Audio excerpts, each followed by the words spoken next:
Hey guys, it is Alex O'Neill here again with my trusty spoiling compatriots, Jacob Bryant and Jarrett Green. Hi. So it has been a long road, and now there's no going back. As The Walking Dead I see what you did there. was. I'm sorry, I'll leave now. Thanks for watching, guys. Um, Telltale presents The Walking Dead season 2 is now over. We have all finished it. We are going to talk candidly about how it ends and what happened in our playthroughs of it. So if you have not played it, I would recommend doing that now or just leaving. If you have, prepare for like literally as much haterade as you can handle, and then like Jacob. Okay, a little bit of Jacob then. So we've had a long journey of spoiling Telltale games this year, and some of us liked this and some of us didn't. We were hoping to have some more divisive opinions on tonight, but it didn't work out, and so it's a 2-on-1. I apologize. No, it's fine. I'm gonna leave this bloodied and depressed. So, general thoughts on episode 5. Again, spoiler warning. Or no going back. Episode 10, technically. 10 of The Walking Dead.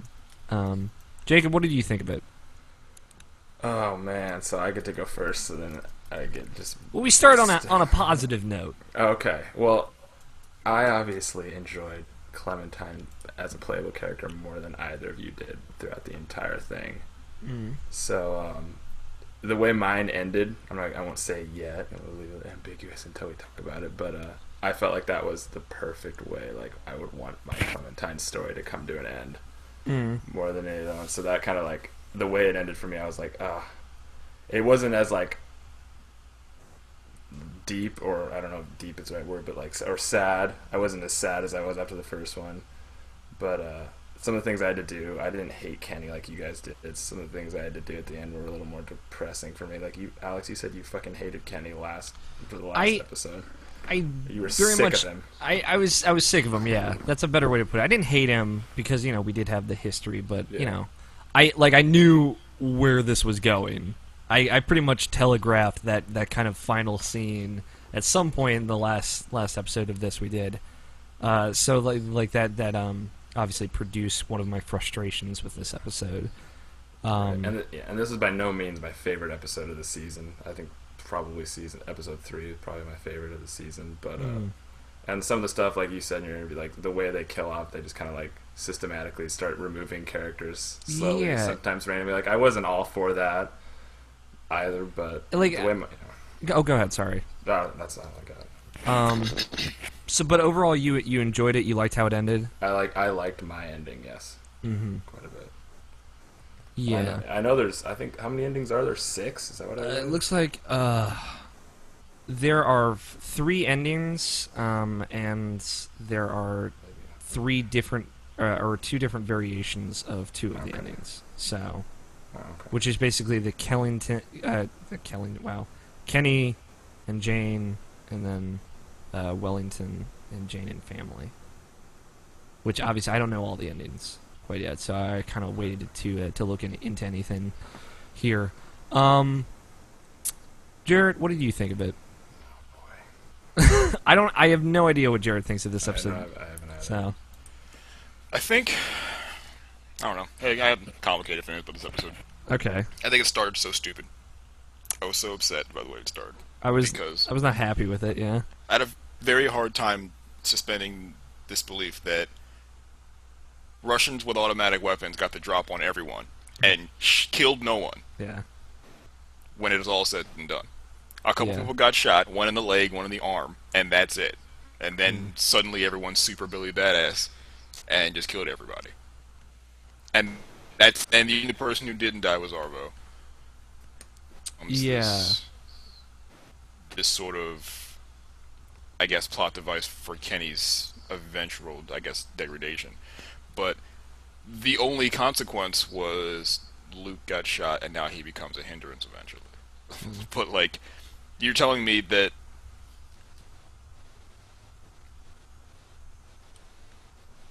in this left at the end of it, we can get out of it, or we can end that whole, I guess, conflict with really nothing different, except now there's a baby without the mother that we knew was going to happen anyway. Like, no new information has been shed. Arvo's only purpose was to give them something to do on episode 5. Because if they killed Arvo, they'd just be walking into the wilderness and dying one by one by, like, hypothermia and starvation.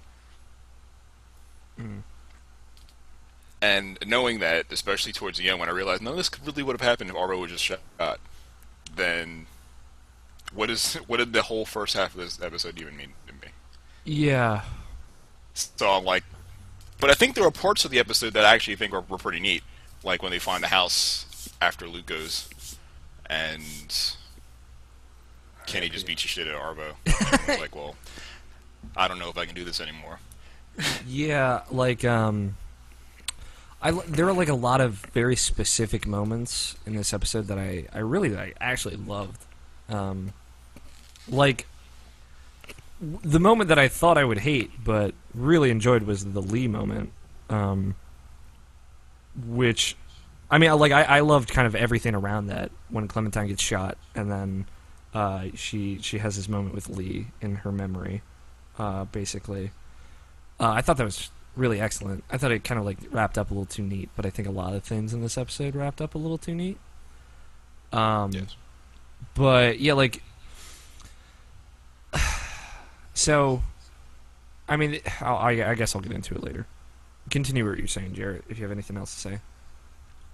I guess everything else is more in a specific point-by-point situation, but I just don't really know that I feel any different about... I feel no different about this season and about this particular series going into leaving episode 5 than I had going into it. Because this is kind of an example of my problems with the entire season 2, is that every good thing they do is kind of marred by some really silly or less than thought out or simply or blatantly dumb thing they do. So I can like these characters and their situations, but I can't really like the story, and I don't know. There are points where my interaction in the story really wasn't of any consequence, so it's kind of like I'm watching this thing that can only happen really one way up until a point, kind of just happen, and I really don't know why any of it's happening. So I sit there for 2 hours and kind of just wondering what's happening. That was my experience playing episode 5, just kind of wondering why any of this is happening. Yeah. So with me, I mean, like, I agree with you about the beginning. It wraps up very neatly, and it seemed like, I mean, I was kind of okay with that, because I hated the cliffhanger, I hated the premise of it, and the fact that it went in a direction I didn't expect was kind of a nice surprise. Because we talked about it last time we recorded, just like, let's see, he's dead. I wonder, like, and then they'll do this with the characters that are still alive. But instead, like, Jane showing up was kind of unexpected, to me at least. But like, I don't know, it felt like everyone's character motivations, save for like Luke. Luke was like on point. And I'll be frank with you, Jacob. Luke was very much redeemed in this episode for me.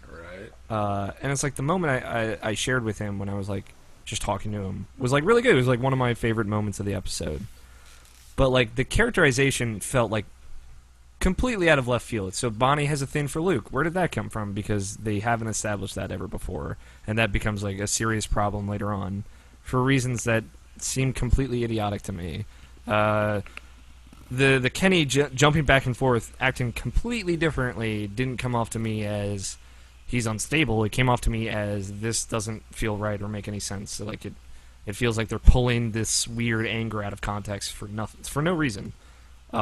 Jane being so confrontational felt dumb after, like, she clearly saw what happens when you become confrontational and then Clementine gets shot and people leave.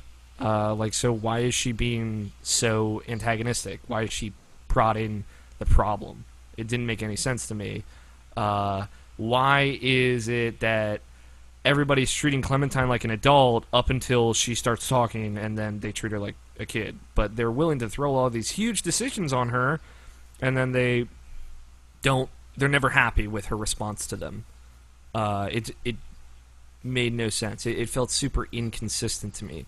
And, like, sprinkled in was, like, some great moments of, like, the Lee scene, Clementine getting shot, which I knew that had to happen, kind of like the aftermath of the final decision, I guess, or the second to last decision. Yeah, I don't know. It felt really inconsistent, but it also shined through some of my favorite moments. In the long run, it really redeemed playing as Clementine for me, the way my story ended with her, and I really liked what she became by the end of it. But that didn't redeem, like, those moments in that characterization of Clementine didn't redeem everything else that I had a problem with. And it felt like that just literally every good moment was surrounded on all sides by something that was just mediocre or bad. And it kind of left me, like, I'm hopeful for where it goes from here, but, like, not as much as I was at the end of season 1. And I think that when I talked about it on Irrational Passions last night, like, the thing that really just killed this season for me as a whole was the fact that where there is supposed to be growth, it feels like there isn't any. And they, especially in this episode, they pretend like the decisions you made as Lee towards Clementine at the end of season 1 mattered, but they didn't at all. They had literally no effect on anything that happened in this episode. They had, like, dialogue effects that people then immediately ignored. It was a lot of back and forth frustration. But, like, I don't think this is the worst episode of the season. But I wasn't happy with it. And, like, the very final shot really bugged me. I think it bugs me less now that I've had some time to sit on it.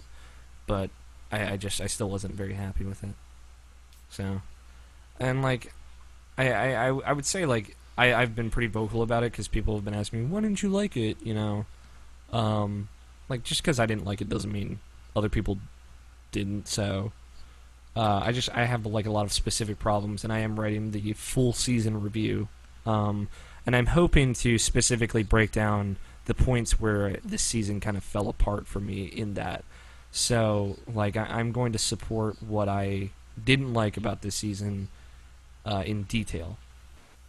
If you would rather read that or something, but let's discuss what happened.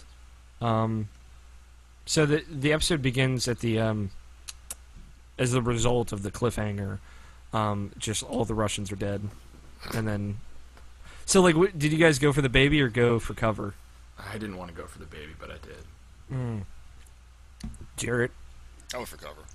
I went for cover too. Okay, good. Like, the I'm not worst the thing only that can one. happen is his baby dies right now and removes, like, a plot point that's not going to Yeah. go the way things will, I'm pretty sure, are going to go. I think he didn't die anyway, so I was like, Yeah, like that was like my same thought of, like, because I said to you guys, like, if this season results in Clementine and the baby alone, which is how my season ended, spoilers, then I'm gonna be super unhappy, and that is exactly how it ended. So every opportunity I had for the baby to die, just to not to be a heartless monster, but, like, this is more of a hindrance than a gift at this point.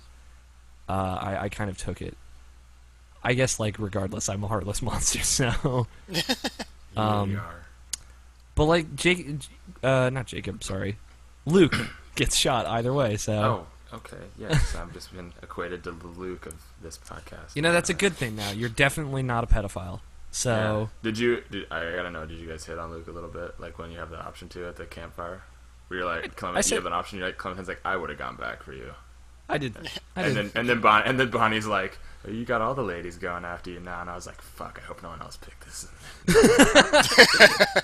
I did. I thought it was cute, though. I did It was too. like, it wasn't weird. Like I'd been waiting for it to get weird, just Yeah, super you'd been- weird. Yeah, You've been waiting. the most direct moment was actually not that weird. Yeah. Yeah. Single tear fell from my face. I'm like, God damn it. You win this one, Jacob. I will always win. Unless we're playing Evolve together. But, anyway. Bringing up old wounds. Yeah, like, I don't know, like, the fact that I really don't like how Arvo was the only one left alive. Like, I agree with you there, Jarrett. He was, like, the result of pretty much every problem in the first half of this episode. And it just would have gone smoother if you just It's popped a like- gap in him. Oh, if you just And- killed him, okay. It's interesting because his presence becomes that, I guess, that thing that pulls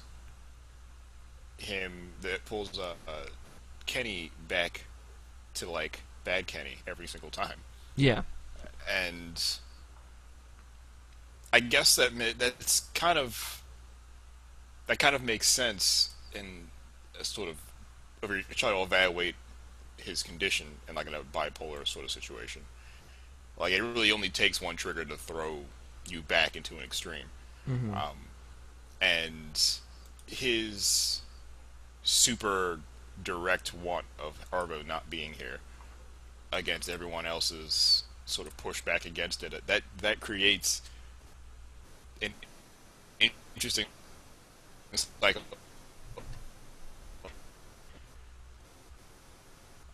weird baby. But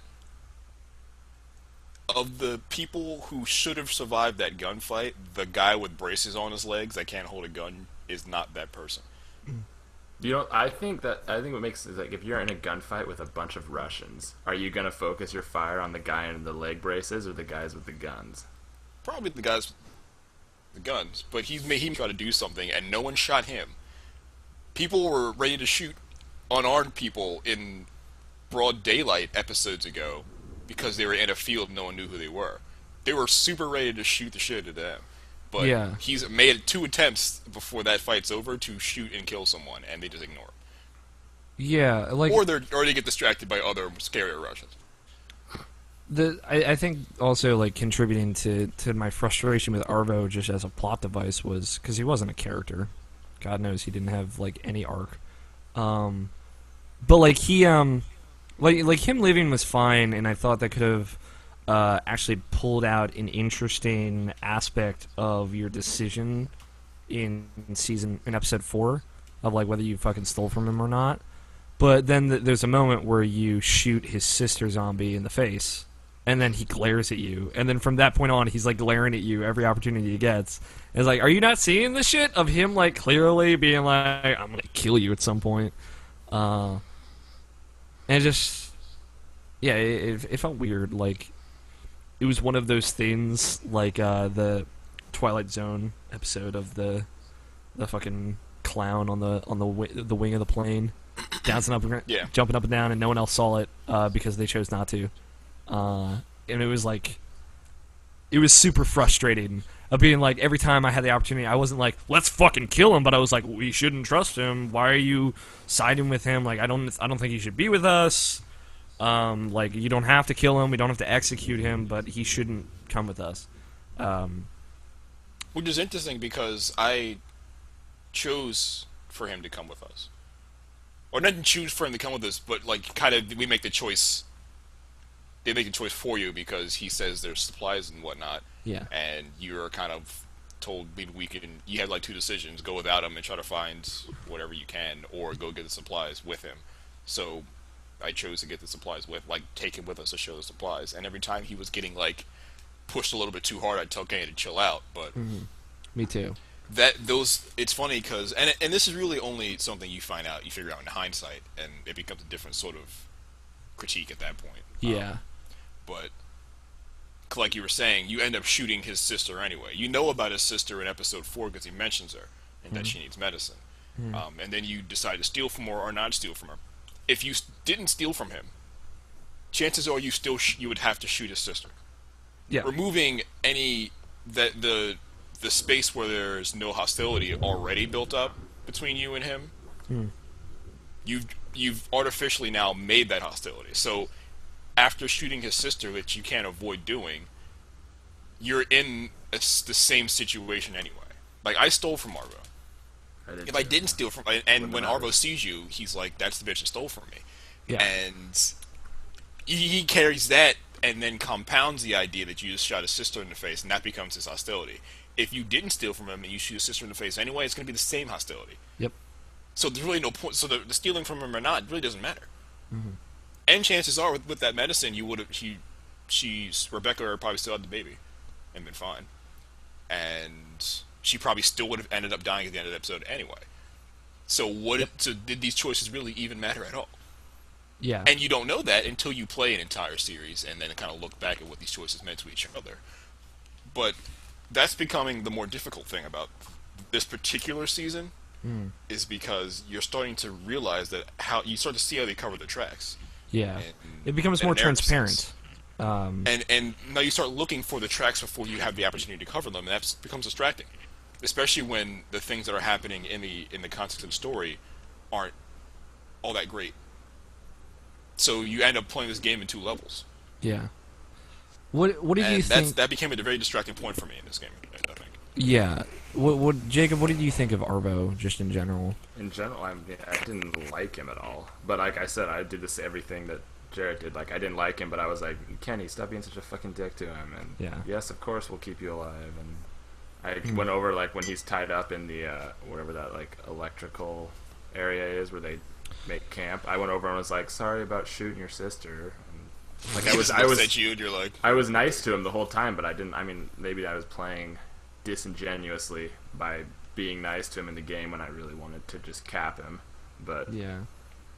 So I mean, I don't know. I mean, like, I tried to talk to him at that point, but I had done too much of the other dialogue that it dragged me into the scene where everyone's around the fire again for the second time. And like I wanted to talk to him, and then like Mike goes over and then he starts screaming. But like, at no point did it seem like Arvo had like won anyone over. Like, it seemed like he had a shitty situation of like he didn't want to shoot anybody, at least in my game. He lost all of his friends and it sucked, but at no point did it seem like it'd be a good idea to go with him or to bring him along or to trust him in any way, shape, or form. And like, maybe you could argue the idea of like, I trust him more than I trust Kenny. But even then, at least there's a history with Kenny. So like, it's just when it got to the point where Bonnie and Mike are like, we're leaving with Arvo. I'm like, that doesn't make any sense. Well, I guess there's missing context though. Like, you don't trust Arvo because of how you meet Arvo. Yeah. It's the second time. Yeah. And there's no reason to trust him. But when you think about the situation you're in after that encounter with the Russians, you're not doing anything. Like, you're in the middle of, the woods and it's snowing and getting colder, and there's really no direction. Kenny wants to continue to go north to this mysterious place that no one thinks really exists, and everybody else kind of doesn't know what else to do, so they kind of follow him. Arvo says there's food and supplies somewhere, and you look down and you realize you don't have any. So he's literally the only option. Well, I'm talking. To do anything. I'm not talking about like that. I think that makes sense in the context. Like, I'm talking about the point where they get to the house. Kenny fixes the car. I'm jumping ahead here, and like Mike and Bonnie are like, we're leaving. Well, even then, like, you still got there's a bunch of moments in between. Like, after they make camp, and you walk around and get everybody to like party. Yep. Mike, that's the first time Mike starts to make a connection with Arvo. Yeah. It fails, but he becomes good cop to Kenny's bad cop. Yeah. Every time Kenny wants to just beat his whole ass, Mike steps in and will go and is very obviously going to confront Kenny every single time he does it. So he now looks like one of the people here who understands that this is a problem is actually going to do something about it. Because Luke and Clementine will tell him to stop. Mike will go try to make him stop. Yeah.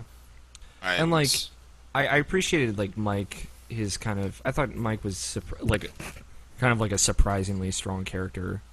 For the few episodes he was in, right? Yeah, for 3, 4, and 5. Like, I really liked him. And I liked Jane up until the end of this episode as well. And so, like, I was kind of astonished, like, because Luke and Nick were kind of the only persevering characters that I really enjoyed from the initial group. Nobody liked Sarah. The Doctor had no personality. And Rebecca was the worst. Rebecca was the fucking worst. And Alvin went out like a champ, and he was great, but, like, that was that. Which is funny, because I didn't like Alvin at all, like Episode 2. But I like Alvin more now that he's gone than I did when he was around. Yeah, Alvin earned it. Like, whatever. Like, say what you will about Episode 1, Alvin, but, like, he gave you the juice box, you hit that like some whiskey. Episode 2, Alvin did nothing, barely talked, and then if you had Alvin for Episode 3, he went out like a champ, so he earned his place. But, like, I thought the dynamic of Luke and Nick was good. I liked Nick until they killed him off screen. And I really liked Luke. Like, Luke was the only character that was in all 5 episodes other than Clementine. And I really I really liked him. Like, he was my favorite character pretty much by the end there. And Luke was consistent. Yeah, he was super consistent. Like, he was the nice dude who was just trying to do the good thing at all times. And he wasn't concerned about, like, there's no such thing as a good thing, and it's all about survival. He was always trying to do the good thing first. Yeah, and, like, I think that's what makes his death feel so artificially frustrating. And before we get into it, like, I'll collect my thoughts on that. Jacob, did you have anything, like, how did the campfire scene go for you? I really like that scene, actually. I did too, yeah. When they're all just hanging out and they're talking about the sex, and Clementine just talking like a kid, like, you're talking about kissing stuff, right? And they're like, yeah, sure. Yeah. I was like, you guys are getting I said that's gross to the sex talk, and everybody laughed, and I'm like, yeah. Because when they were talking about it, I said out loud in my room, I'm like, that's gross. And then the option came up for that, and I'm like, yeah. So, again, was the character... Luke really talking about it, though, or was he kind of keeping it to himself? He was keeping it to himself. Okay. He was, like, sitting there like the guy who just got a pat on the back from his bros. He was just, like, smiling at his head. And they were all, like, talking about it around him, like, yeah, you did. And again, like, just out of left field, Bonnie's like, I have a thing for Luke. I'm like, yeah, I didn't see that. I mean, I don't think that was a huge deal at the time, because I guess when it comes down to it, it doesn't necessarily not make sense. He's a 27-year-old strapping young lad. Oh, totally. And Bonnie's like, I haven't seen a penis in a while. Yeah, and I'm like, but like, Mike's right there, man. He's a strapping gentleman as well. And he's got that missing half ear. That's gross. Oh, but it's like, it's super cool though. He's got a story, man. He's got a tail. He's got a machete. That's Luke cool. does have a pretty badass machete. Yeah, like, Luke's super charming. It's just like, there were scenes with Bonnie and Luke before, and they, like, not even made eye contact. Mm-hmm. Like, it just never happened. And and you're right, Jared, like, it didn't seem like a problem. I'm like, okay, this is weird. I guess Luke's like a ladies' man. And I'm like, I wonder how they're going to draw this out. And, like, you can tell that this was, like, ham-fisted in by how much they drown you with drawing attention to it in that campfire scene. With, like, 3 or 4 different occasions of where Bonnie was like, oh God, I shouldn't have said that out loud, or like, you're so hot, and then you see her staring at him. I'm like, all right, this is a little much. And it wasn't a problem, and then it immediately became a problem. Depending on your options. Like, that doesn't have to show up again. Okay. So, like, again, in my playthrough, it became a problem. It was like, it felt really out of context, and the justification for it felt silly. It felt silly. But, like, I agree with you, Jacob, that this kind of campfire scene was really good. It was fun. Like, there was a lack of like short fun scenes in this season. That I think there was a couple in the last season that they were like walking around and talking to Duck and listening to talk about like Super Dinosaur and all that stuff. Like like the first half of episode 3 in season 1, where like he was Robin and you were Batman. Yeah. Like that was like a serious thing, but they made it fun in a weird way. Yeah, there was like this season felt much more oppressive, and like that scene was like, oh, there's some fun. At least there's still some trying levity. to have fun. Yeah. And I think they did it well, but like, it was good juxtaposition of like this is like clearly the good before the bad, and I knew that. Yeah. But it did it well enough that in the context of the scene, I felt again the characterization with me to Clementine, I thought was pretty on point. This episode, I felt like I'm not going to worry about tomorrow right now. Did you take a drink with Jane? I think I did not. I did. I was like, avoided fuck the yeah. opportunities. And then like Kenny glares at you. Like, shut your mouth, Kenny. Oh, he does? Yeah, Okay. he gets mad. Because I talked to Jane first, and then I went over and talked to Kenny. He's like, I thought I told you not to drink. And she was like, sorry, bro. Yeah, you should be doing that. I'm like, bitch. I stab zombies in their whole face. Yeah, listen, you shouldn't be talking. Yeah, you shouldn't be beating up little Russian kids for no fucking reason. Yeah. Let's not talk about that though. It's none of my business. It was also weird, like, I think I just didn't notice, but like Arvo seemed like more teenager in this episode than he did in the last one, I thought. So it was weird. That's besides the point. So did you guys talk to Arvo? I tried, yeah. He doesn't say anything. He just looks at you. Oh, okay. Jared, did you? Yeah, only once, like between me talking to Jane and talking to Kenny, I stopped over at him. I was like, I think I offered him a drink, and he like glared at me. And I was like, man, fuck you, and walked away. And like, I don't know, like I don't misconstrue it as like I don't understand. I understand where Arvo's coming from. It just seemed like he was super one note. I hate the characters in the zombie apocalypse who must seek revenge once their sibling died and someone shot. As their if they've zombie. never seen this happen before. Exactly. Yeah, I never understand that. It's like, and there's always that character, and I think to kind of generally talk about the season again, that's where this season falls into a lot of those kind of tropes and traps of just like, oh, there's that character, there's the pregnant person who. The pregnant person will die, and then you'll have to take care of the baby. Which, in the show, the Walking Dead TV show, is exactly what's happening. And it's frustrating to see kind of like those themes and motifs being treated as tropes of like, we need to do this because it's a zombie show, as opposed to like intelligently incorporated and makes sense in context. But like then we get to the lake. Obviously, we all knew it was literally a gambit. It was like, who's gonna die here? Yeah, this has to be safe, right? Yeah, right. Especially when it zooms in on Clementine's foot and it got the ice crack underneath, and I was like, "Fuck it, who's gonna die?" Yeah, and it was, of course, it was Luke. My heart and like, sunk when I looked back, and Luke is just. I was like, that dude is dead. And Yeah. There's no way out of this. and it was weird because like. So, did you guys try to help Luke? Yes. Yep. Okay. So I didn't. I listened to Luke, and it's disheartening. And I'll revisit this again when another character dies at the end of the episode, for me at least. He's like, "No, you're doing the right thing. Just don't listen to Bonnie." And she's like screaming in my right ear the whole time. And he's like, "Don't listen to her. You're doing the right thing." And he like looks you directly in the eye. I'm like, "Oh, this is good. This is like a powerful moment." And then Bonnie just fucking rolls up on him, and they both fall through the ice. And then the thing is, you go over, and Luke is banging up on the ice on another area, and like you hear people yelling like, "It's too late. Just let him. It's over." And you as Clementine can break out your gun and start banging against the ice, and that's what I did. Or you can shoot through the ice, but I didn't because I didn't want to hurt Luke.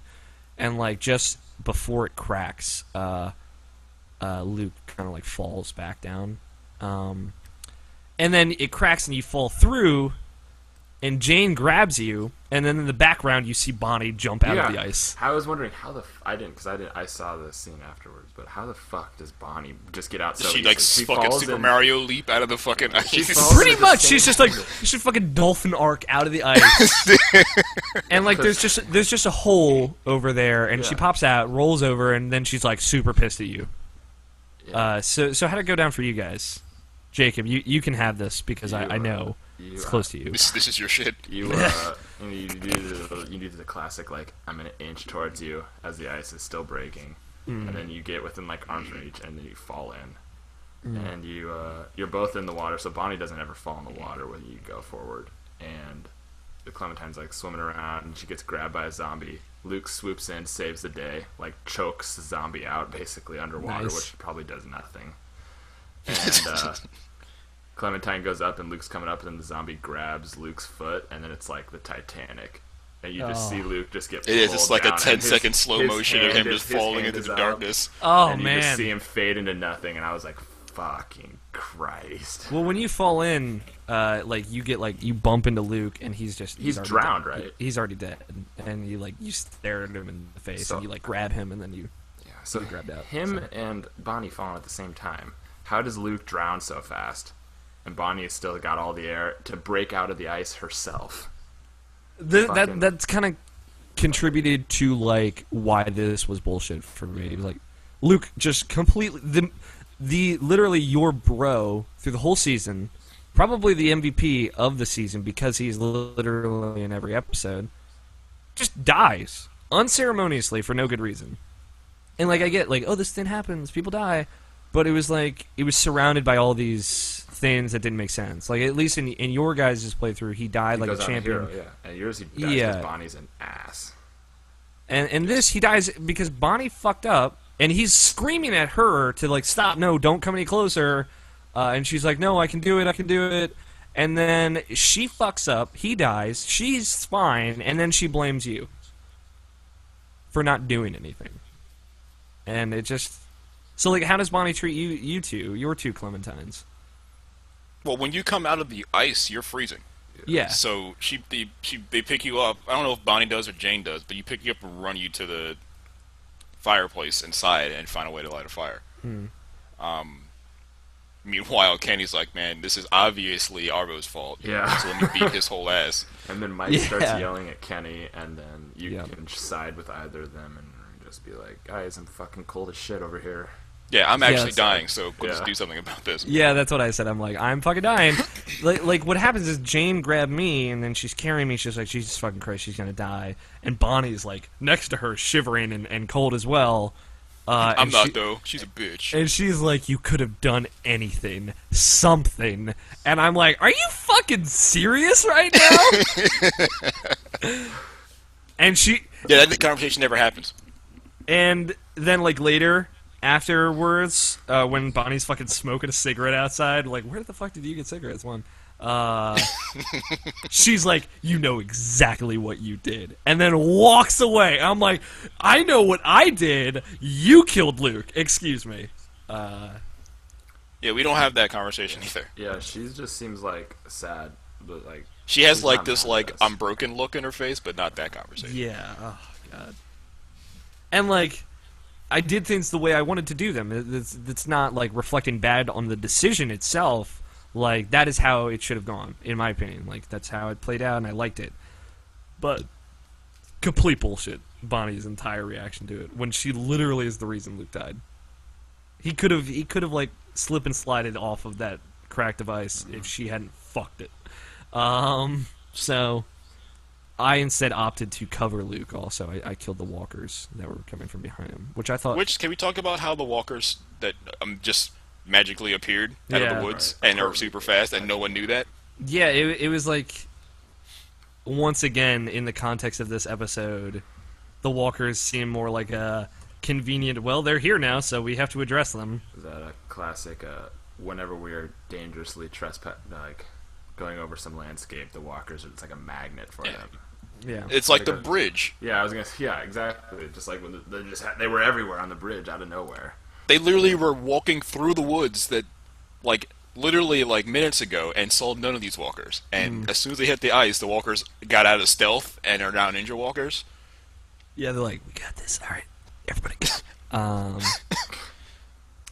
I mean, I like the in this next scene the allegory to, I think that's the right way to use that word, the allegory to Carver, that Kenny is obviously becoming more like Carver by beating the fuck out of Arvo.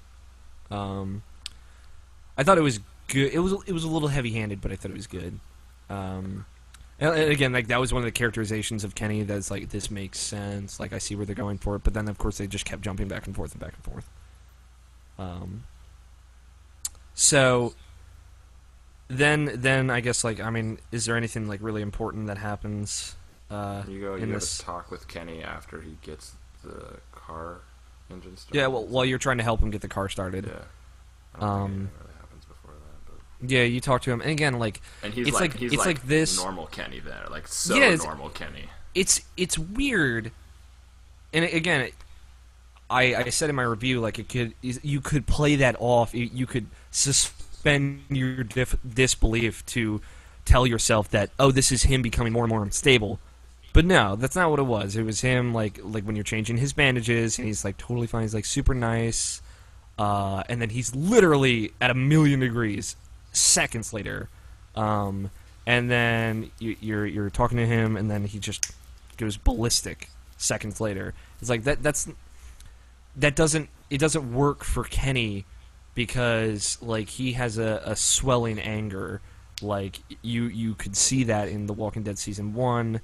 And like I get the whole, well, he's changed because Sarita died and blah blah blah, but it doesn't feel right. I refuse to believe that it felt well played and accurately unstable. It just felt like he needed to be unstable when they needed him to be unstable, and it was creating conflict instead of actual conflict. What do you think of that, Jacob?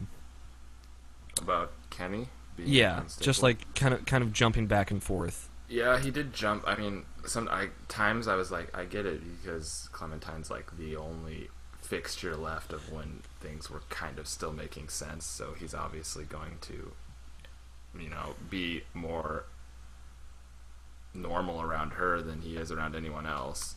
And then I too was like, even when he was mad because I had spent so much time, I personally was like, I'm gonna cut Kenny.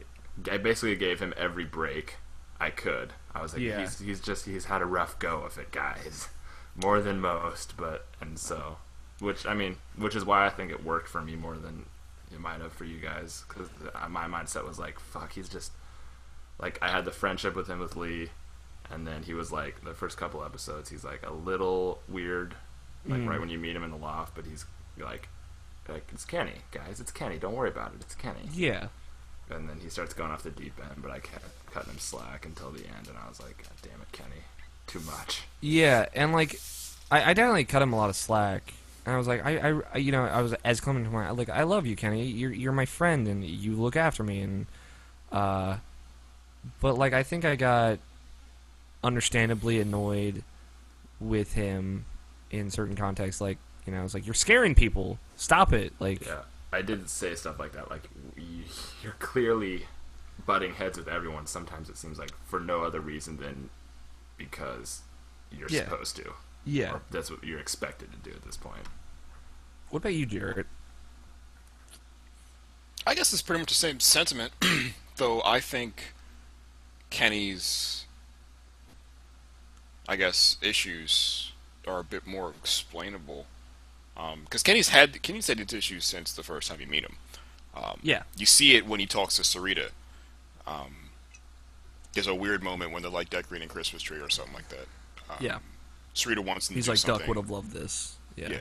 And Sarita wants him to do something, and he doesn't want to do it. And there's like a super awkward like burst of like immediate anger that he walks away because he doesn't want to like do anything. And he kind of distances himself from the whole thing. And you're like, holy shit, where'd that come from, Kenny? I thought that was like Sarita was like lifting a box of ornaments, and he's like, "I'll do it," and she's like, "I can do it," and then he like takes it from her. He's like, "I'll fucking do it." Yeah. I'm like, Jesus Christ. And I'm like, what was that about, Kenny? And this is that.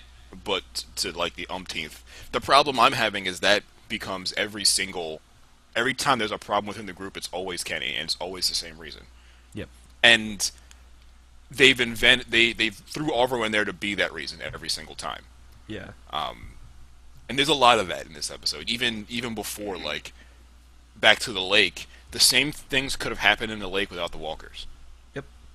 They could have had that. They could have had Luke die the same way without having the added threat of random stealth walkers who showed up. Yeah. Because it's still, like, fragile ice that he still might not make it out of. And he still only has one leg and probably can't swim out of this. And the only two people who have stayed to try to do something about it are a little girl and Bonnie. Yeah. And I guess the walkers makes you choose that, or puts us in a situation where only one of them can do something directly about it. But I feel like the idea of super cold water that's rushing at a pretty decent pace under the ice is a good enough hazard. Or have the idea that, you know, they're being followed by walkers be present a little earlier so that this pit stop that slows them down becomes the point where the walkers catch up. I just hate the idea that walkers were sprinkled on the beach like random spawns when the ice thing happened. And that's the only reason there's a problem. Like, and this Yeah. Kenny's rage is... There's only one catalyst for his rage, and it's when someone says no to him. And it's always the same people saying no to him. Yeah. And it's like you can do so much more with it, and they don't. and it's like he's like at least up until a point, I think it's like after he beats the shit out of Arvo where he kind of stops listening to Clementine. Yeah. That he's just like, there's a moment where he's like, okay. And he looks at Clementine and he's like, oh. And yeah, it felt weird. And that everyone does this thing. I guess now I didn't know when you go the other way, Bonnie gets all stupid, but like there's always this immediate need to blame like someone for this. Even though everybody in that party knows that things are more complicated than one person is Making the a reason choice. this happened. And they've all been in experiences, but that hasn't been the case. But there's always someone who finds a way to chuck that rational thought to blame someone. And Bonnie's the last person who should have did that. Because Bonnie lived with Carver and knows that things are sometimes bigger than them. Yes. And it's understandable that there are things that Bonnie does later that makes more sense because of her experience with Carver, but that makes no sense. Yep. That's And it wouldn't make any sense if anybody did it. yeah. It would make more sense if Kenny did it because Kenny has been doing it. Yeah. But That's a very good point. even when they finally Bonnie and Mike decide they're going to take Arvo and get the fuck out of here, Mike blames Kenny directly for everything that's happened because Kenny's the problem. Yes. It's not like he's falsely blaming someone. He knows what the problem is, and if no one's going to do anything about it, there's only two options: get away from Kenny or kill Kenny. And he's not going to kill Kenny, so he'll get away from Kenny. Bonnie's has no excuse to suddenly blame this little girl who both Bonnie and Luke know can't stop the fact that Luke's about to fall through this ice and die. Yeah. And like I think that completely angry reaction comes like twice out of context for me because one, she knew, like clearly in my game, like the ice broke and she's like, oh, you're light, you might not break the ice. But like, no, that's not how it works. But I'm like a 70-pound girl. I'm not going to pull Luke Yeah. on my back, Yeah, like that's not drag us across the ice together. that's not how that works. And two, this severe attachment to Luke came out of left field. Suddenly, yeah. Suddenly I need to save Luke. Yeah. Suddenly he's the most important character here. We're literally, as far as I knew, up until the previous episode, Bonnie liked Clementine the most. They had a repertoire. They had a relationship. They had shared a lot of moments. And up until you change Kenny's bandages, it feels like that. And then you go to the campfire scene, and suddenly Luke is MVP extraordinaire. So, again, it just... It doesn't make sense to me. But I guess like the climax of the episode is the scene where Mike's like, I'm fucking out. He's taking Arvo. Again, it doesn't make any sense to me why they would take Arvo with them. It would make sense to me if they were like, Arvo, just go. Just go. I don't care anymore. Go. Get away from here. Get away from Kenny. No one's going to follow you. No one's going to hurt you. Just get the fuck out of here. And then Mike and Bonnie steal the car or whatever. I'm curious, what did you guys tell Kenny about Wellington? I don't know that I ever made a decision either way. Neither did I. Because like Whenever they're arguing about it, I think I always chose the neutral decision that like arguing was stupid or whatever, but they always continue. Because when I was in the car, you see the little thing from Mexico. I'm like, yeah, let's go south. Like that's it makes sense. Go south for the winter. If Wellington exists, we'll come back up. We'll find a way. We have a car now, so it's an easier option. There are more months when it is not freezing cold and snowing than there are otherwise. So I said, let's go south, and he's like, we gotta find Wellington, and like Kenny kind of plays with the idea, and then he fixes the car, he starts it, and everybody comes out and leaves the baby inside alone with Arvo. Just point that out there. Which is a stupid idea. Yeah, the fucking dumbest thing. I thought that was going to be the moment where Arvo breaks free and kills the baby. It just kills the baby and is on the run. Yeah, I was convinced that's what was going to happen. But like then you get in the car with Kenny, and again like he's like yelling and screaming until you open the door and you're like, it's me, and he's like, oh hi Clementine. He's like, oh yeah, I'm fine. And then I said, Wellington doesn't fucking exist. Get over it. It's not happening.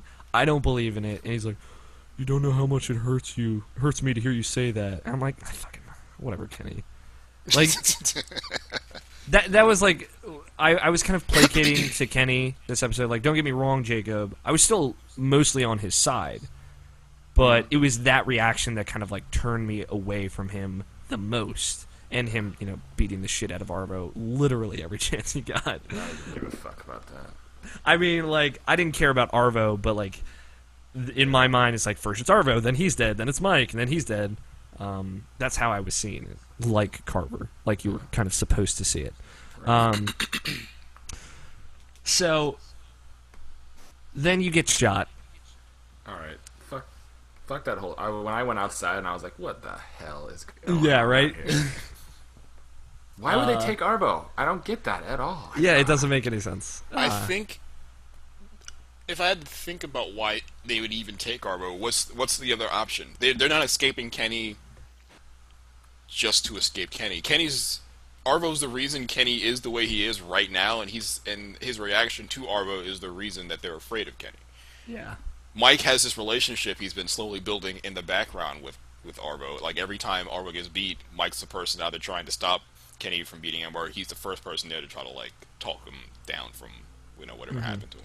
Especially after the last time in the cabin, Mike's there and they spend a significant amount of time together. Yeah, so Mike has this emotional leaning towards Arvo now.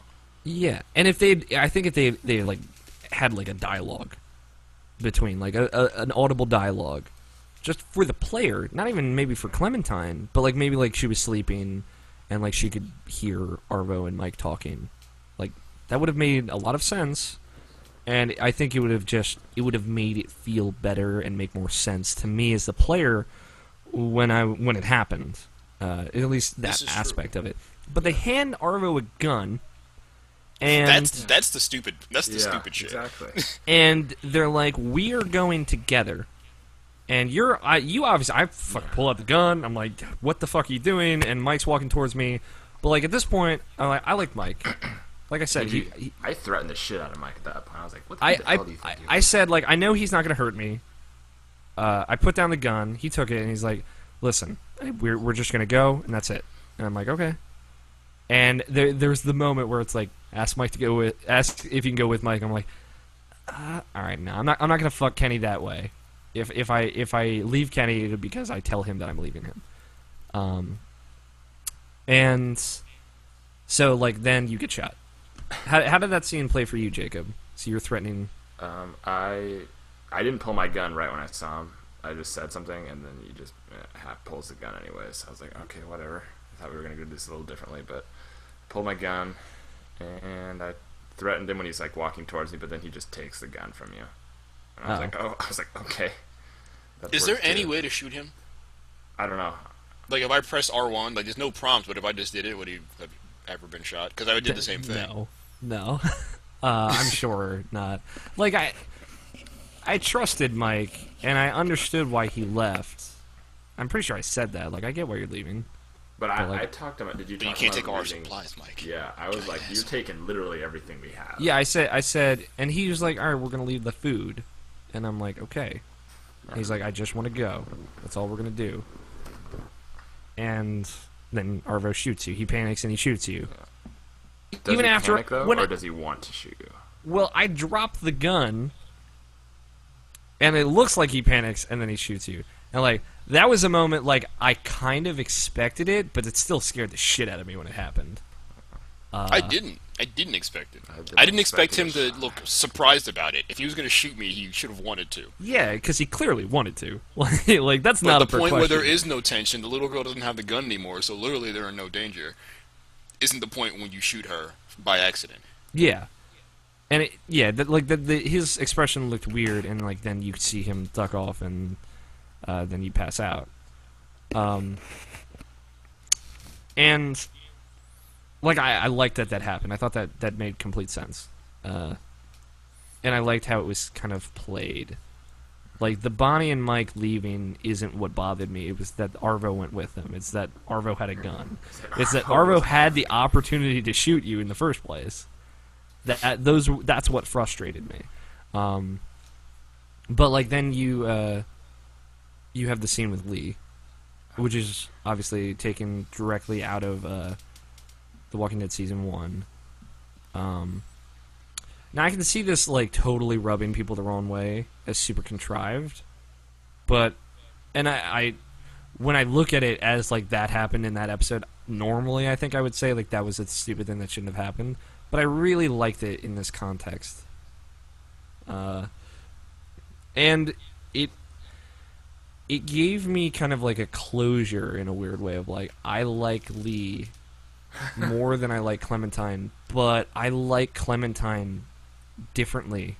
And I appreciate her, and I understand where she's coming from differently. And I think playing a scene as Clementine with Lee helped like get that point across to me. And again, like that was the moment where Clementine as a character playing as her for a video game was redeemed for me. And I liked it. And retroactively I think it grew on me. Because like you get the juxtaposition of like they are so different. And the Clementine that you were is not the Clementine that you are. That's what I liked about it, because my choices, like my dialogue choices I chose were like, this Clementine has seen a lot since this moment happened in season 1, definitely even since Lee died at the end of season 1. Yeah. And I was like when he's talking about Duck, like maybe we'll find something. I was just he's like no, Duck's gonna die. He's gonna die, yeah. And I was like, God damn it, Clementine. What? Yeah, but it made sense. Yeah. Like as this weird moment, and I thought like this was the best moment of the episode. What did you think of it, Jarrett? I thought it was interesting. You can read it a bunch of ways. Like you can almost see Lee as Clementine now, talking to herself before. Yeah. And the only person it represents a lot, that the only person that can really comfort Clementine at all is Lee. Yep. And the only way she's ever going to see Lee again is at points where she might not come back from the things she's doing. Yep. And even in this dream where Lee could have been anything, Lee was still the Lee that she knew. A person who doesn't have any answers and isn't really going to try to, mislead tell you. Clementine the right answer, but to tell her to think in the right way. Yeah. 'Cause that's like a constant theme between the two of them in the first season. It wasn't necessarily telling Clementine to do one thing or the other, but to tell Clementine that there is definitely a different feeling between the right and wrong thing. Yep.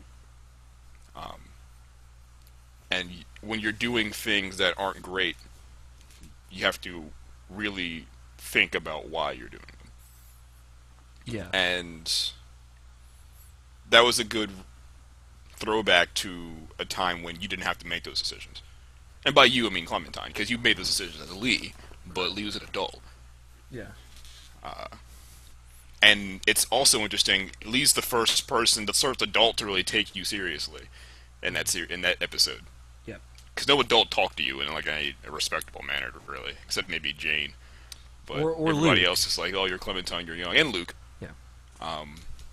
But you have a super candid, like, actual conversation with Dream Lee, Yeah. and it was kind of refreshing to see, Yeah. even if it was a conversation that's happened before. Yeah. And you kind of knew what he was going to say, but because it's words that you put in his mouth, but it was delivered well, and it happened at the right time. And yeah, like I think that's kind of like the most divisive part of this episode, but it worked, and that's like the one part that worked above all else here. Much more than the ending, I think. Because, you know, they pulled exactly what I didn't want them to pull, which is literally, again, I said earlier, it's like, the adults respect you until you try to reason with them, right? And then they're like, well, you can't reason with me because you're a child. Right. But Suddenly you're too young to make sense. But they will put a gun in your hand and tell you to shoot somebody, And one or the send you other, on missions. and or send you out on missions, or put you in a fucking water cooler room and you get attacked by a walker, and it's their fault, or something like that. They'll put two people in front of you and they're both wrong and they say pick one, but immediately after that you're too young to have made that decision, and I think that's what that kind of plays against you up until the end here. So you wake up in a car, you're okay. Which makes Magically. little sense, yeah. Oh, Yeah. right through, so guess what? You're totally fine. Yeah, we couldn't find. Like, It's what happened to all super the blood cool. that's exiting my body? Is that this fine? Yeah, it's like you know, it's just a flesh wound, and like literally, it's Jane holding the baby, Kenny in the truck, just going at it like a pair of rabid dogs. Oh my god, yeah, they scream. Did you ever ask what happened to Bonnie? Because I didn't give a fuck, but I was always kind of curious. Because like Bonnie was running towards you when you get shot, and Mike was like standing still. Oh, Mike was like leaning over me Oh. when I got shot, Maybe. and then it looks at him, and then you see him run away, and you hear Kenny yelling when that happened. Like they said, I think at some point they said they left. They But say they he didn't left on kill foot, him. I think. Yeah. I feel like they said something like that. And this scene frustrated me so much. I was so not happy with it. Just like the instigating. And like you're sitting there yelling. I'm like sitting there like saying both of you are fucking stupid. Yeah, I was like, you Literally guys are the being whole time. the children in this car right now. I'm Yeah. shot in the back and I'm calm. Yeah, like I got shot, I'm bleeding, I'm not dead, and you two are yelling about where we should go. And it's snowing, we could die. What the fuck is the real problem here? It's both of you. I think the scene was frustrating, but I don't think I disliked the scene. I think it's frustrating because you're supposed to be frustrated, because you're supposed to be Clementine trying to speak, logic and reason, and two people were just not having it. And I don't know if I disliked those it. two people they would not listen to logic. Like if I had to assume that if those two people were real and had been put in a similar situation where they have to now just be with each other, that would probably happen. Like, I think the most frustrating thing here is Jane's characterization is just like, last episode she was like calm, she was quiet, she listened to you, and this episode, or at least for this scene, even leading up to it, she was like getting frustrated, but nothing like this. She was the exact opposite of that, and she had said, don't stay with these people, they are going to get you killed, and that is exactly what she does. And I get, like, the hypocrisy of it is probably intentional, but oh my god, it just... Part of it, again, that didn't work for me. It felt misplaced. It felt like it didn't make sense and it shouldn't have been like that, as opposed to I feeling think- like changing. That makes sense. I didn't dislike the scene. I thought that was reasonable. What happens later, I thought was completely bullshit. Yeah. But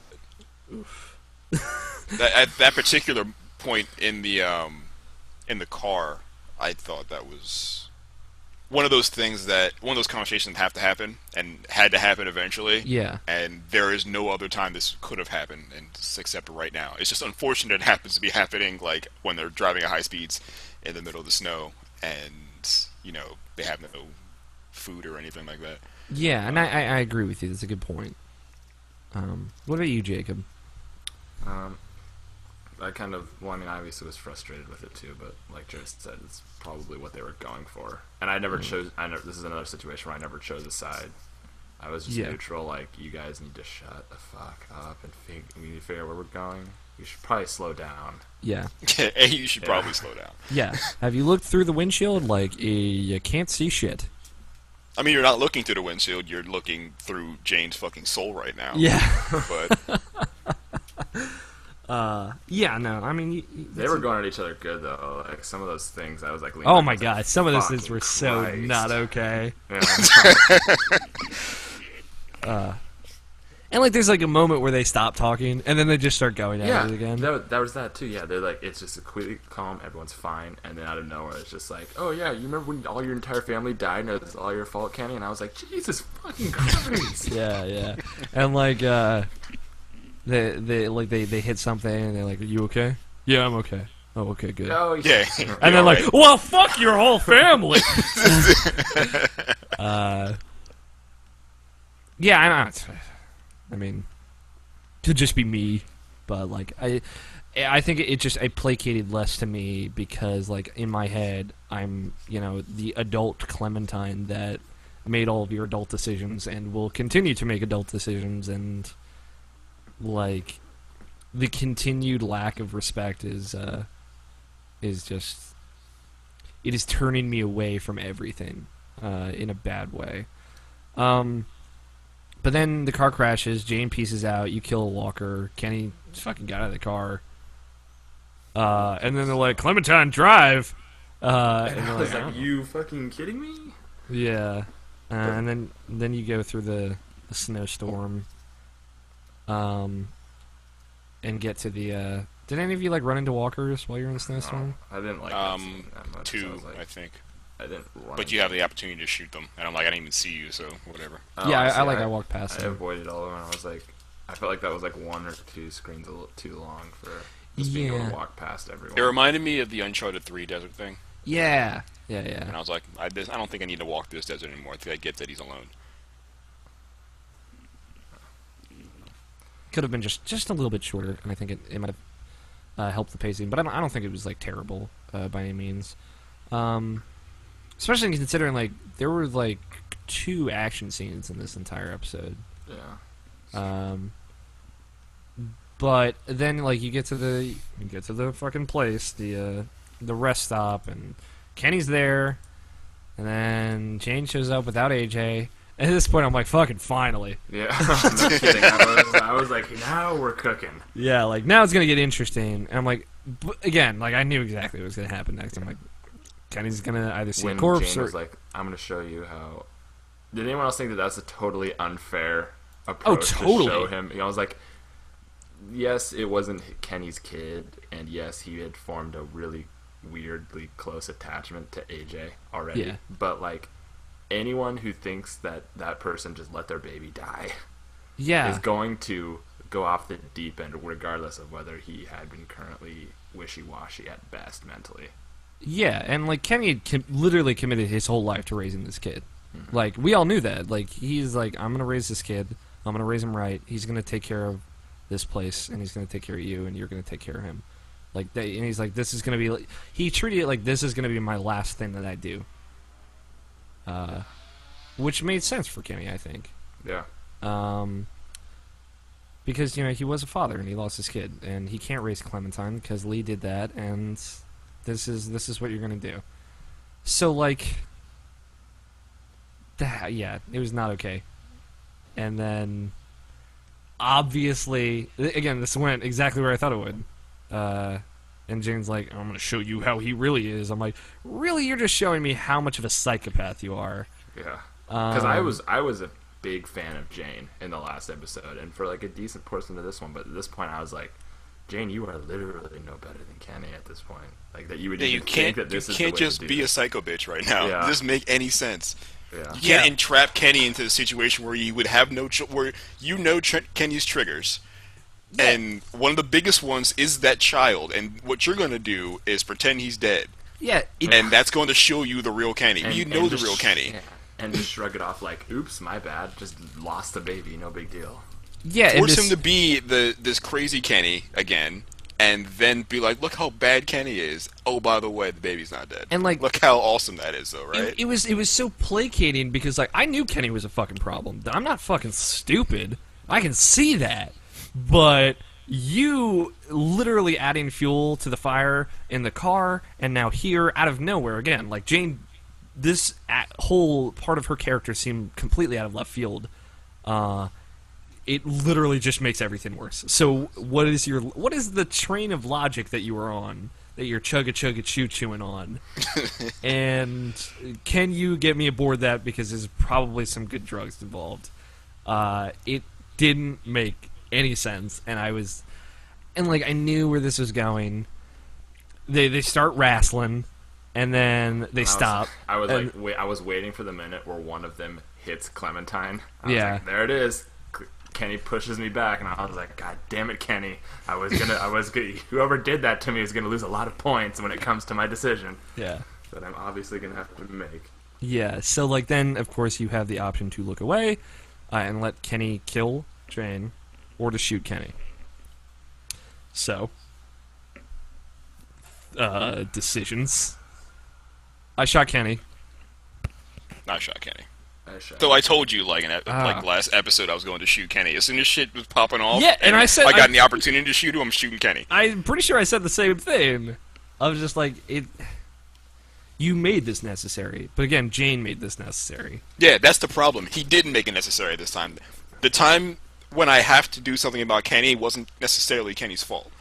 Yeah.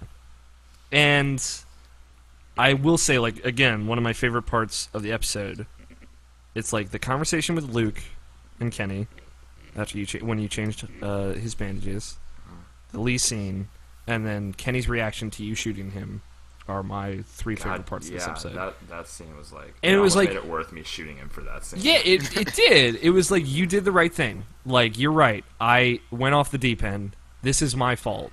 When, like, especially, like, in this case, it wasn't. But, like, technically it was because he had been building up to this and going crazy and made it so Jane couldn't trust him.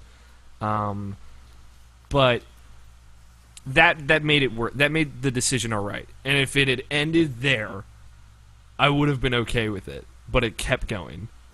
And then Jane's like, also, by the way, I didn't kill the baby. He's still alive. Put it in a car. Lol. And, like, what do you want me to do? Like, say, okay. Of course I'm going to say you're fucking crazy. I believe that's the direct quote of, like, you're fucking that's crazy. What I said too. And then I left with the kid. Yeah, I wasn't sure at that point if she was crazy enough to just leave the kid and let it die, or if she had specifically hit it and kept it alive. Like, Me I too. wasn't sure. Only And when I had to assume that she left it on purpose. Yeah. Yeah. But I mean, I was kind of hoping that she was just more insane than that, just for like, I don't know why. I just was hoping that. And then when I heard the baby cry, I was like, "You gotta be fucking kidding me!" Honestly, it would have been better if she had let the baby die than to have instead let the baby live just to piss off Kenny. Yeah, because that makes it more of a trap. Like, as opposed to her making an honest judgment call of, like, this baby is gonna fuck everything. She instead is like, I'm gonna fuck Kenny. That's what it's gonna happen. This is what it's gonna come down to. And it was more about ruining Kenny than it was about the kid. And, like, I'm heartless in this zombie apocalypse of, like, the kid needs to go, but, like, I'm not that fucking crazy. So we all got the same ending, I guess. We all left. Well, I chose to stay. Oh, okay. You stayed with Jane. All right. Because I didn't like the options. Because there's only two, Yeah. It's I forgive you or you're fucking crazy. The truth is she's fucking crazy, but I don't want to be alone with a kid because I'm still a kid. But I can't make that option. I have to like forgive her in order to like have her be here, and I can't like half forgive her. I have to like fully forgive her. It seems, but I don't forgive her. 'Cause that's fucking stupid. Yeah. But there's no choice. If I'm trying to think about how to survive as a small child, raising a small child, I have to think I need an adult. Yeah. Still, And someone bigger than me to do things. it was to the point, like, with me, I guess with you too, Jacob, like, I would rather risk fucking myself and this kid than stay with her. Yeah.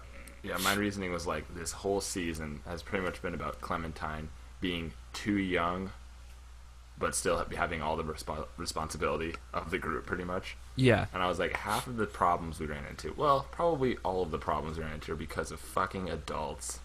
Yeah. So my Clementine was like, you know what? Fuck adults. I'm gonna take this yeah, like- baby, and we're gonna be lost girls. Like, exactly. I'm better off without you than I am with you. In my head, like whether what happens to the baby or not, maybe the baby dies, maybe it doesn't. But on my own, clearly being around older people is the fucking worst idea ever. That should have been the dialogue option with Lee. Is like, stay the fuck away from people in general. Yeah. Because they will all treat you like a kid, not because they're crazy. And so yeah, he was like, yeah, I can take care of myself. Fuck you. Clementine's fucking smart at this point. Yeah, like, she she's is. smarter than literally everyone else in that group except for Luke. Luke's cool. I'm sorry. But, Salt in the wind. so you left with Jane. What happens? You go back to the compound Okay. and you decide you're gonna try to make it something, and immediately meet strangers who also have a kid, and you have the option to, I guess, let them in and not let them in. Okay. And I let them in because, like, at this point, I mean, they can't be crazier than the motherfuckers I just killed. So, Yeah. So, if you get the ending that Jacob and I got, like, again, if it had just ended with you walking away in the snow, I would have been happy. But no, it shows this scene of you 9 days later Badass. in a snowy field, and, like, there's just walkers everywhere. And you kill a walker, cover yourself and the baby with walker guts, and then walk into the field. And I hated it. I don't even know why at this point. Like, I liked it. See, I was like, Clementine knows how to survive.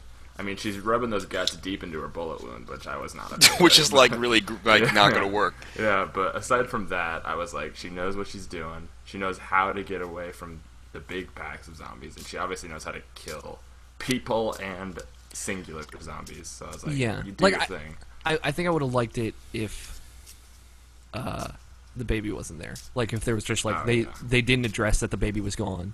And then I would have loved it, honestly. Like, Clementine's like, I'm alone. This is what I'm doing. This is my fight.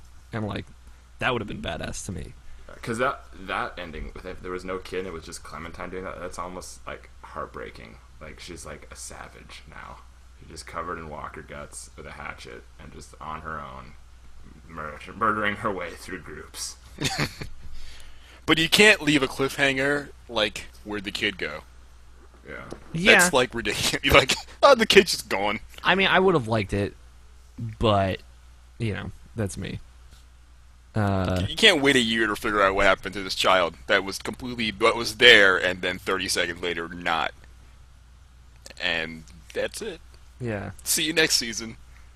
Because, like, I think that comes down to very specific people that could be right off, like, all right, fucking baby's dead, I don't care. Like, I mean, to be fair, they did that at the beginning of the season. Like, They did. Krista's baby died. Like, they don't ever address it, but, And Chris just disappears. They never address like whatever happened to Krista. yeah. Except in the previously on, they make it seem more like she got shot. Yes. Where, like, in the actual episode, that never happened. No. So the other endings, if you guys are curious, if you let Kenny kill, what's her face, Jane. Again, I'm looking at a wiki article. I didn't see any of these endings. They find the baby in the car, realize that Jane was lying, so like, yay, I guess I made the right call. So if Kenny and Clementine decide to stay together, like you can choose to leave Kenny, and she hugs him and says goodbye. Oh God, that would have fucking brutal. Yeah. So like I'm reading. I'll read this verbatim, I guess. So like with Kenny and AJ, Clementine will tell Kenny that there's no way she could stay without him, and essentially that wherever he goes, she has to follow alongside.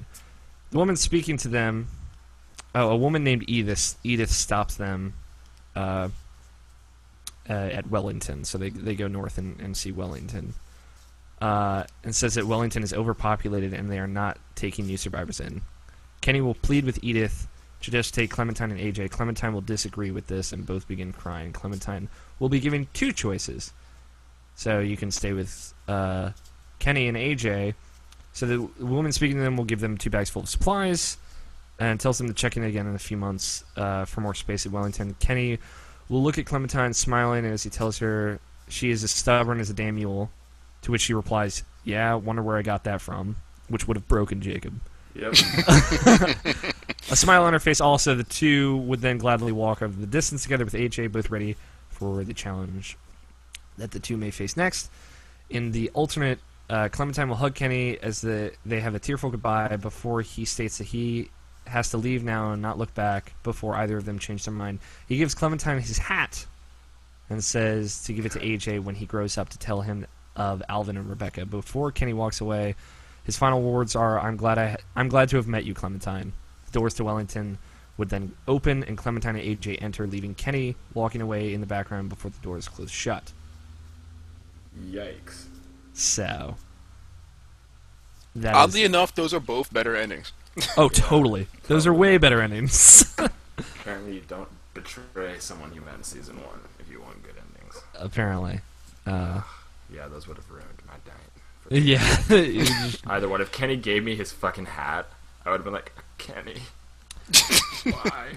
And, like, I think the ending of the season as a whole would have redeemed some of it with me, but it wouldn't have redeemed the problems I had with this episode and the season. So, like, Jacob, overall, like, how did you feel about season 2? Well, I mean, it's evident that I liked it more than either of you did, but I definitely wasn't as enamored with it as I was with season 1, or obviously with The Wolf Among Us, which was really fucking good.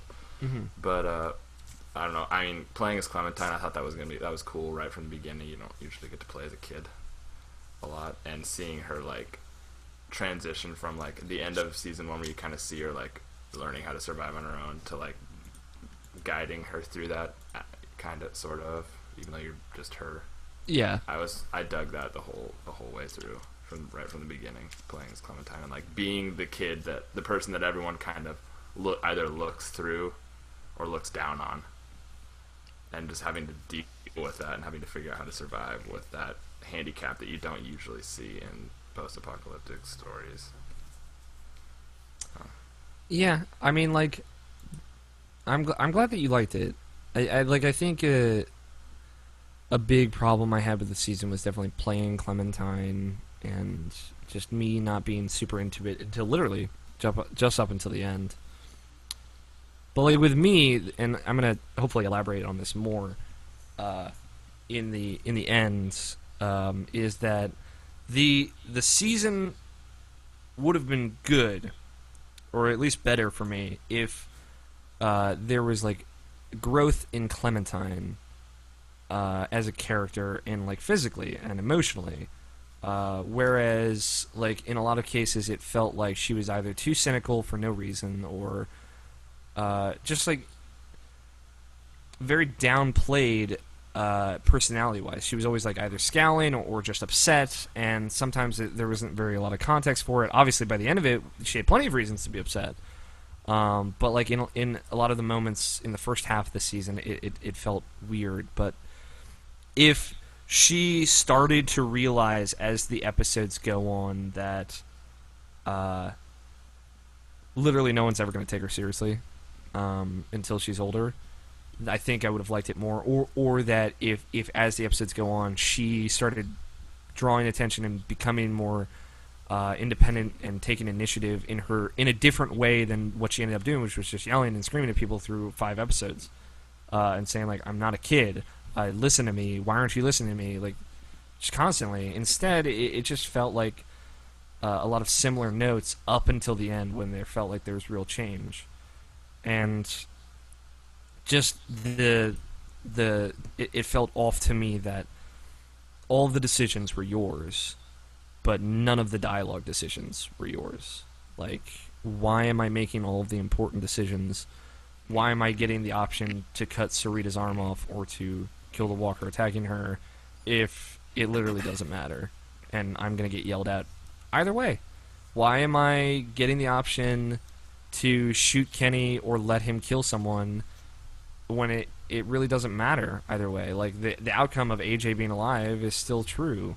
Why am I getting the option to fucking sneak out and bandage this wound in the first episode that isn't a bite from a walker if in the end everyone's going to treat me like they did before anyway? It just... All of these decisions felt like just decisions plucked out of context, and then everything you said afterwards didn't matter. It didn't matter. And the idea of it ending up with Clementine alone made the most sense to me. It's like right up into the beginning of, like, Omid gets shot, there's nothing you can do, to the end of, like, everyone fucking sucks, there's nothing you can do. And even though you said plenty along the way, doesn't change anything. So, I think playing as a kid is important, and delivering that feeling to you is important, but I think it was just done really poorly. And I didn't appreciate them pretending like the decisions I made as Lee toward Clementine at the end of episode 1 mattered when it didn't. So, what about you, Jared? I think this season suffers from... This season would have probably been better if it was released at one time.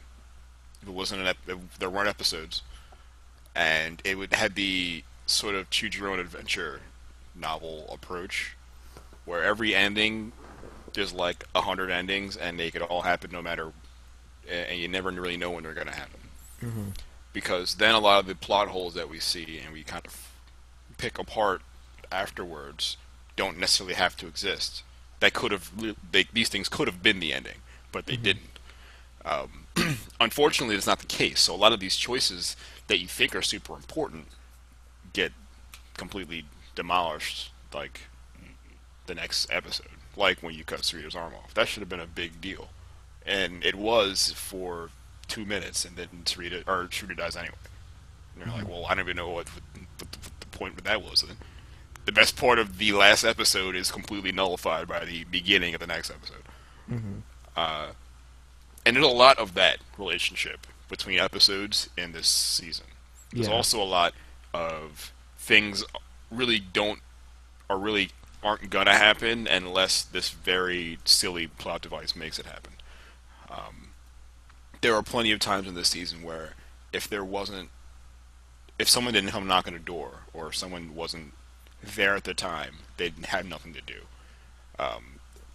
Like the fear I had after episode 3 was what they're gonna do, because Carver was the theme for episode 2 and 3, and then Carver wasn't around. So now what are they gonna do? Wander? And that's kind of what they did. Kind of wandered until Arvo showed up, and then Arvo showed up again, and now suddenly he's the reason you don't wander in episode 5. This sort of need to play Clementine was never a need I had. I liked how season 1 ended.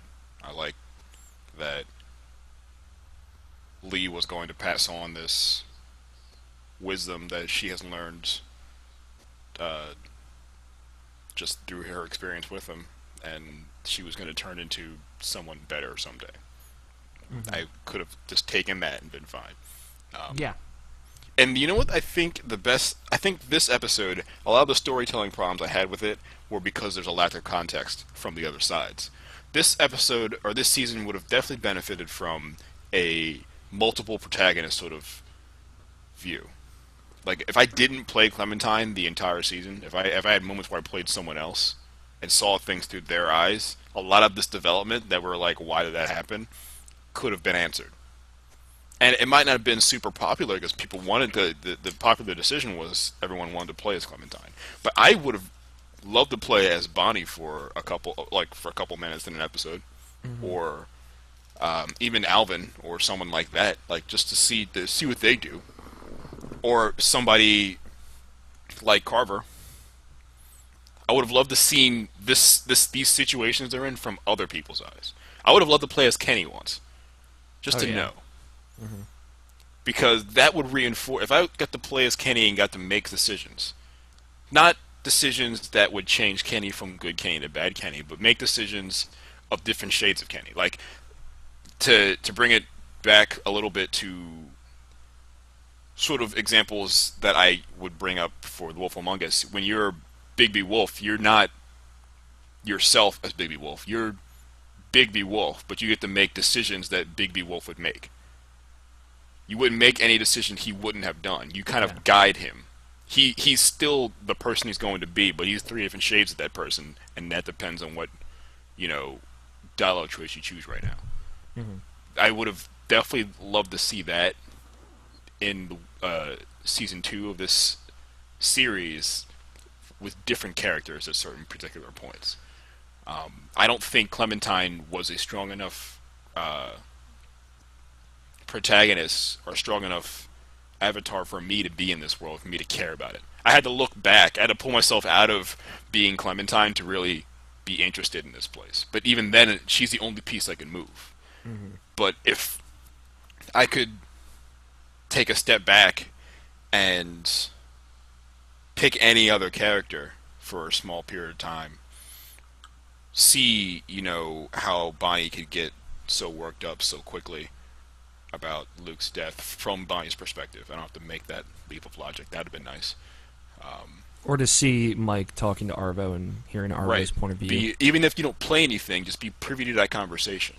Like you said, Clementine is an adult when you need to play her, but isn't any other time.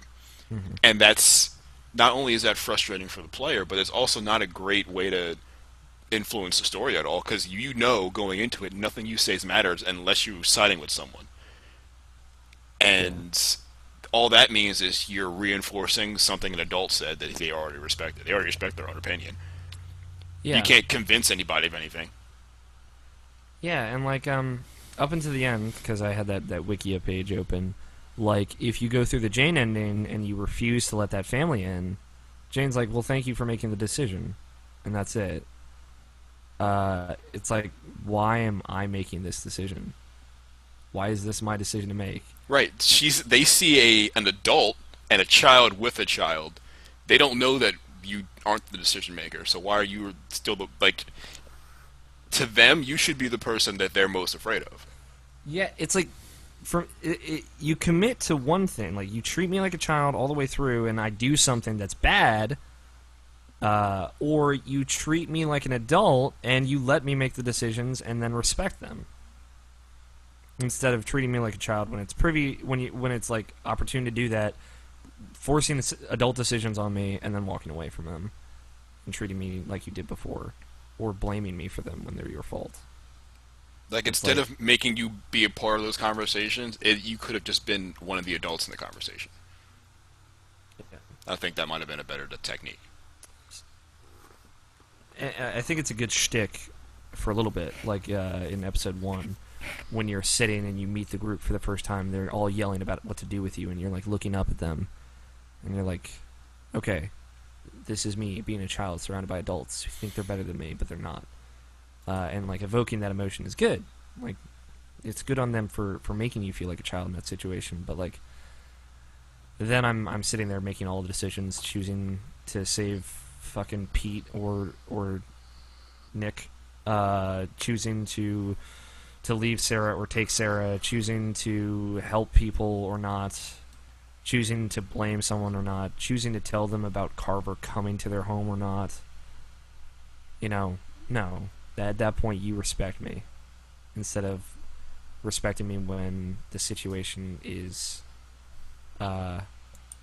advantageous for you. Like that's something that Luke did. Like he put you in situations where it's like, I want you to prove yourself to me. Like in episode 2 when he's like, can you be my backup? Or in episode 4, or excuse me, episode 3 when he's like, I need you to get this walkie-talkie. You know, like you said earlier when we were discussing this, Jarrett, Luke's consistent, and killing him so unceremoniously did a lot of damage to this final chapter. To you, but it's... To me, yeah. Like, he was killed pretty ceremoniously for me. Yeah, me too. And I think it is even more frustrating. Again, that's part of it, is like how different that can be. When it in my playthrough, it didn't make sense, but in yours, like it made a lot of sense. And I think that's like the double-edged sword of decision making. It's one of the reasons why I'm like one of those people saying like, I like my games with choice, but I also like my games without them. You know, like there's advantages and disadvantages to both, and I think like writing a game off because it's linear is just as easy as it's easier in my book to do that, like writing a game off because it has decisions, because it's non-linear, or at least it says it is. Because stuff like this season happens where like you're looking for the decisions and the little things that change, as opposed to assuming that they make a difference. And it does more harm than good in a lot of cases. But I think that wraps it up. Unless anybody has anything else to say. Nope. But we've been yelling at our opinion at you for like an hour and a half. If you were watching this, let us know what you think. What decisions did you make? How did you feel about them? You can post them in the comments. Don't worry, I make sure that Jacob and Jarrett can see them. And we appreciate everyone who's taken the time to subscribe and watch these Spoilercast videos that we've done. We will be sure to continue them in whatever next series we play together and review together. But thank you guys so much for watching. And stay tuned for my review of the season. I will try to display my points in a way that makes sense instead of just rambling like I tend to do on here. And if you liked it, you liked it, and if you didn't, you didn't. Don't take it any more personally or less personally. Either way. So like, sometimes it doesn't work for you. Sometimes it does, right, Jacob? I love this game. Just kidding. I don't love it. I like it. So thank you for watching, guys. Until our next series, which we will tell you about on Twitter @IrrationalPod. We will see you guys again later.